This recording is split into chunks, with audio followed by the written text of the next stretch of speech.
think you pretty much covered anything and absolutely everything I was worried about upsetting people, so we're good to go. Y'all are safe for the rest of the night. So next up, we've got a youngin' in comedy, and he has his own radio show, just so you all know. You should listen. Want to remind me? I was going to see if you could guess it. Oh. 106.9. 106.9. I've been on it. I should have known. I have a bad memory. Okay, so Bryten Jones. Turn this jam on, J-Bob.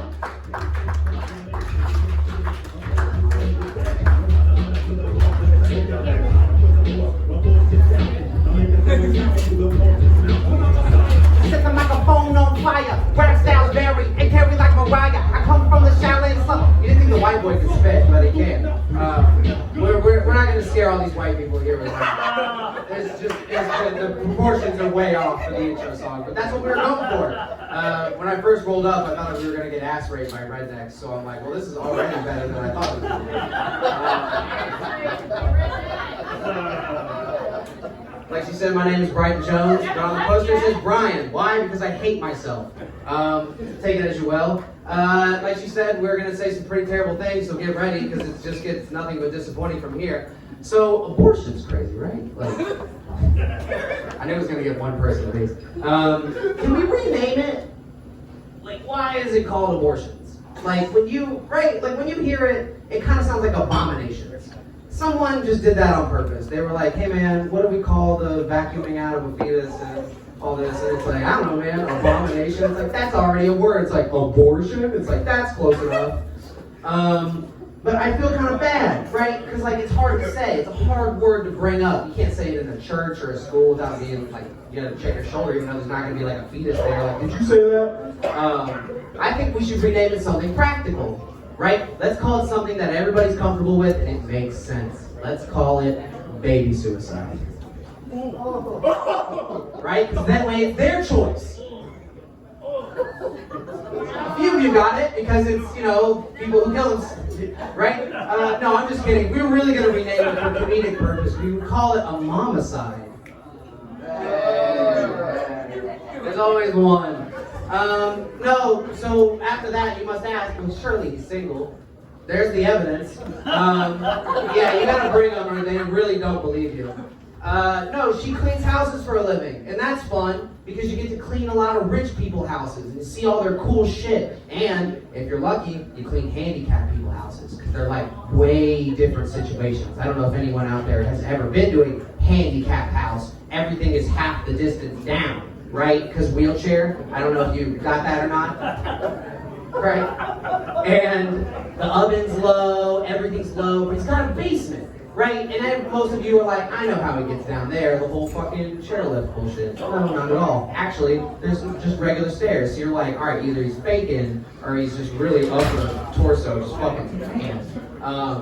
And what you find out by cleaning the house, like Abigail Fritz over there, is that if you stand on the rug in the middle of the living room with no indication at all, no warning, no sign, no nothing, you're just going to stand there, and after 10 seconds, it's going to go initiating, and then it's just going to lower out of nowhere, like Satan himself is dragging you under. Like, it's scary as shit, but that's also cool as shit, because that's like a Batman entrance, right? Like, I don't feel like I got to be handicapped to have that, but like, I mean, would you? Exactly. I mean, if you could just stand somewhere and like if you could time it right, like scare the shit out of your in-laws, it's like, honey, and you're just not trying to fucking deal with it. It's like, oh yeah, come in the living room, and you stand there, and maybe she's on like, I don't know, Vicodin. What are old ladies on? They're not smoking weed. It's too aggressive on them. And you're standing there talking to her, and she just kind of goes, you know, it's bun cake. You're standing on the fucking rug, and you're waiting for her to talk. And you're like, yeah, and just starts low. She goes, what's happening? Don't acknowledge it. That's gonna scare her more. That you're not freaking out. She's like, is this really real? We'll get off that joke because I can tell it's right. So gender labels are weird. I don't know if any of you know that word, but sometimes you don't date somebody that knows what they are. It happens. Some people think they're fucking cats and they get like cat eyes and fucking claw surgery. I don't know, it's a weird world. What I'm saying is you gotta label them because you're still fucking them and you still love them. So some you say boyfriend, some you say girlfriend.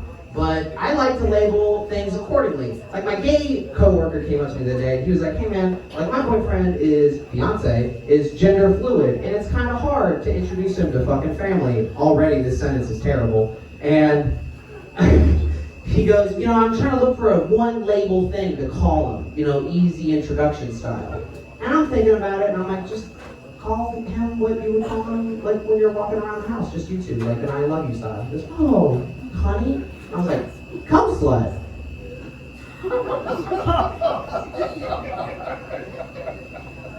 I'm glad some of you like the word cum slut. I think it just gets to the point quicker. Does anyone know the difference between a slut and a whore? Sluts are, what was it? Fuck. Whores are horrible, sluts are superior. That's how I look at it. That's why whores go to motels and sluts go to motels. I don't remember that fucking punchline. It don't matter. Hey guys, we should ban guns. That's what I was waiting for. I knew our host likes guns. Now hold on. Before you start your huffing and guffing, I've got a second solution that I think you should at least hear out. Because I don't think it's that bad, at least for all of you nerds out there secretly. I think we should ban guns and replace it with samurai swords. Think of the practicality. You can't just take a sword out and start killing people. You're gonna fucking cut yourself. Like, it takes years of training to behead a motherfucker in one slice. Like, you don't just walk up and do that. Plus, I'm not trying to be that guy, but in a mass shooting, there's an average of like 5 people that died. I'm glad I did the math for this one bit. But in like a fucking sword fight, usually no one dies because they can save them quicker. You know what I mean? It's just different. And listen, I'm a white kid that watches a lot of anime, and I have a black older brother who's a knight. So like, at some point what I'm trying to say is we know our sword fighting, and I ain't talking that swap and salami shit. I'm talking steel and brass, baby. It's not an effective method, I know. But listen, at least you were here and listened to it. I like the color purple. How about you? Wow, so a lot of anti-purple lobbyists out here. Fuck. Yeah, he likes purple. It's just sexy, right? Like, I don't know what about purple. It's just inviting and vibrant and nice to be around. And it's just, like, if Prince wears it every day, it's gotta be the best, right? Like, there's a lot of white people in here, but I still feel Prince reaches you guys. Listen, I've looked at the other colors and I don't feel like they're gonna hit me the same way. Like, red is very aggressive, right? Blue kind of feels like it's had a bad day. Yellow seems like it's trying too hard. Orange is yellow's cool stoner cousin. Black, no, that's a second favorite. I'm not gonna fucking disrespect that color. White seems like it's trying to own the place, but it doesn't really know how. It's trying its best. Do any of you know the word doobies?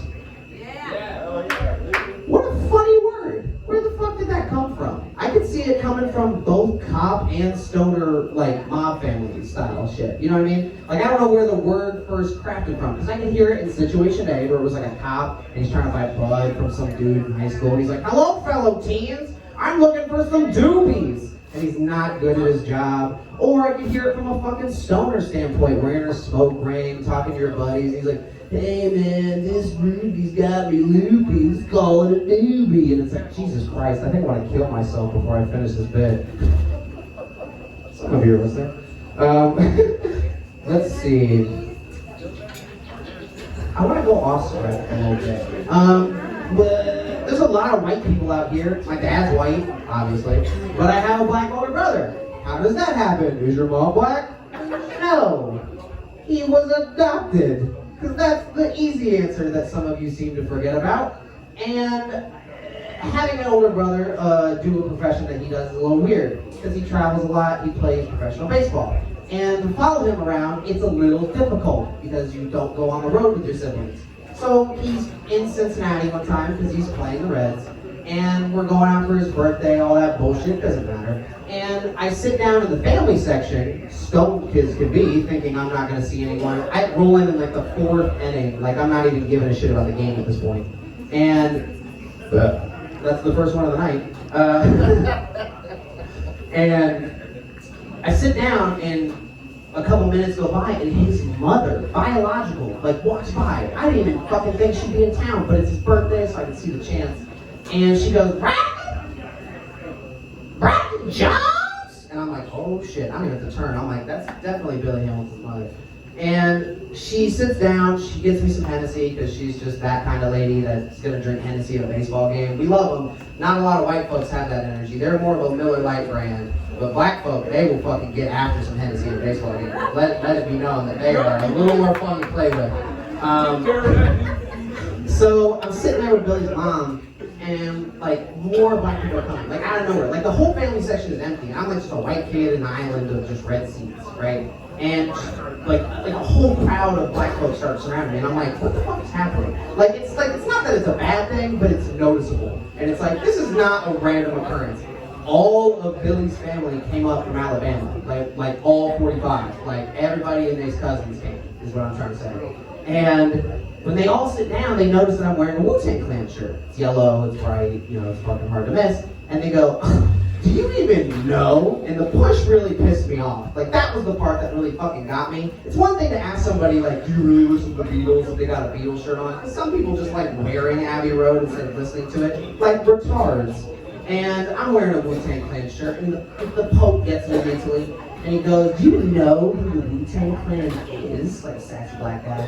And I'm like, I don't know if it was out of fear or just pride of knowing the lyrics, but everything in his mother just forced me to go, oh shit, M-E-T-H-O-D, man. And then every other black male within 4 miles was like, oh shit, M-E-T-H-O-D, man. And they lost their goddamn minds, and it was amazing. 20 minutes, racism was gone at the Reds game, and no one gave a shit.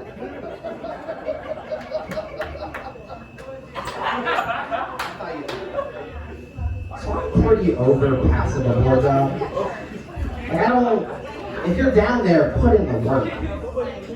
Like, I don't understand a girl that is willing to get on her knees and then half-ass it. Like, you're already down there. I'm gonna fucking choke you. I'm maybe gonna slap you a little bit. I don't even know. We're gonna talk about it beforehand to say where it's pineapple. But I'm still gonna be, I'm looking for the tears. I'm not, if someone's gotta say it on stage, I'll do it. I want tears during my blowjobs. Alright? That shows you're choking for it and you're really in for the money. Like, you're really putting your time in, and you're really taking this thing. Like, you're not down there like, I don't know about it. Like, you're like, and you're looking me in the eye the whole time. Like, I don't give a shit that you're producing tears. You're like, that's right, you can sense the daddy issues from here.